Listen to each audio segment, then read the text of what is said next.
Amos அதிகாரம் 7.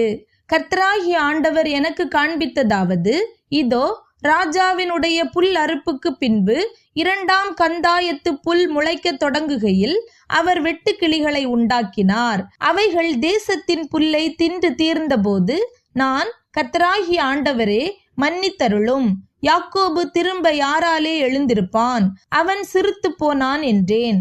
கர்த்தர் அதற்கு மனஸ்தாபப்பட்டு அப்படி ஆவதில்லை என்றார். கர்த்தராகிய ஆண்டவர் எனக்கு காண்பித்ததாவது, இதோ அக்கினியாலே நியாயம் விசாரிப்பேன் என்று கர்த்தராகிய ஆண்டவர் அழைத்தார். அது மகா ஆழியை பட்சித்தது, அதில் ஒரு பங்கை பட்சித்து தீர்ந்தது. அப்பொழுது நான், கர்த்தராகிய ஆண்டவரே, நிறுத்துமே, யாக்கோபு திரும்ப யாராலே எழுந்திருப்பான், அவன் சிறுத்து போனான் என்றேன். கர்த்தர் அதற்கு மனஸ்தாபப்பட்டு அப்படி ஆவதில்லை என்றார். பின்பு அவர் எனக்கு காண்பித்ததாவது, இதோ தூக்கு நூல் பிரமாணத்தினால் கட்டப்பட்ட ஒரு மதிலின் மேல் நின்றார். அவர் கையில் தூக்கு நூல் இருந்தது. கர்த்தர் என்னை நோக்கி, ஆமோசே, நீ என்னத்தை காண்கிறாய் என்றார். தூக்கு நூலை காண்கிறேன் என்றேன். அப்பொழுது ஆண்டவர், இதோ இஸ்ரவேல் என்னும் என் ஜனத்தின் நடுவே தூக்கு நூலை விடுவேன், இனி அவர்களை மன்னிக்க மாட்டேன். ஈசாக்கின் மேடைகள் பாழும், இஸ்ரவேலின் பரிசுத்த ஸ்தலங்கள் அவாந்தரமும் ஆக்கப்படும்.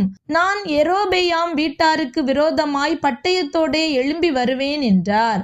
அப்பொழுது பெத்தேலில் ஆசாரியனான அமத்சியா இஸ்ரவேலின் ராஜாவாகிய யெரொபெயாமுக்கு ஆள் அனுப்பி, ஆமோஸ் இஸ்ரவேல் வம்சத்தாரின் நடுவே உமக்கு விரோதமாக கட்டுப்பாடு பண்ணுகிறான்.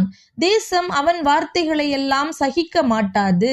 யெரொபெயாம் பட்டயத்தினால் சாவான் என்றும் இஸ்ரவேல் தன் தேசத்திலிருந்து சிறைப்பிடித்து கொண்டு போகப்படுவான் என்றும் ஆமோஸ் சொல்லுகிறான் என்று சொல்ல சொன்னான். அமத்சியா ஆமோஸை நோக்கி, தரிசனம் பார்க்கிறவனே, போ, நீ யூதா தேசத்துக்கு ஓடிப்போ, அங்கே அப்பம் தின்று அங்கே தீர்க்க தரிசனம் சொல்லு. பெத்தேலிலே இனி தீர்க்க தரிசனம் சொல்லாதே, அது ராஜாவின் பரிசுத்த ஸ்தலமும் ராஜ்யத்தின் அரமனையுமாய் இருக்கிறது என்றான். ஆமோஸ் அமத்சியாவுக்கு பிரதியுத்தரமாக, நான் தீர்க்கதரிசியும் அல்ல, தீர்க்கதரிசியின் புத்திரனும் அல்ல. நான் மந்தை மேய்க்கிறவனும் காட்டத்தி பழங்களை பொறுக்குகிறவனுமாயிருந்தேன். ஆனால் மந்தையின் பின்னாலே போகிறபோது என்னை கர்த்தர் அழைத்து, நீ போய் என் ஜனமாகிய இஸ்ரவேலுக்கு விரோதமாக தீர்க்க தரிசனம் சொல்லு என்று கர்த்தர் உரைத்தார். இப்போதும் நீ கர்த்தருடைய வார்த்தையை கேள். இஸ்ரவேலுக்கு விரோதமாய் தீர்க்க தரிசனம் சொல்லாதே, ஈசாக்கின் வம்சத்தாருக்கு விரோதமாக ஒன்றையும் சொல்லாதே என்று சொல்லுகிறாயே. இது நிமித்தம் உன் பெண் ஜாதி நகரத்தில் வேசியாவாள். உன் குமாரரும் உன் குமாரத்திகளும் பட்டயத்தால் விழுவார்கள். உன் வயல் அளவு நூலால் பங்கிட்டு கொள்ளப்படும். நீயோவெனில் அசுத்தமான தேசத்திலே செத்து போவாய். இஸ்ரவேலும் தன் தேசத்திலிருந்து சிறைப்பிடிக்கப்பட்டு கொண்டு போகப்படுவான் என்று கர்த்தர் சொல்லுகிறார் என்றான்.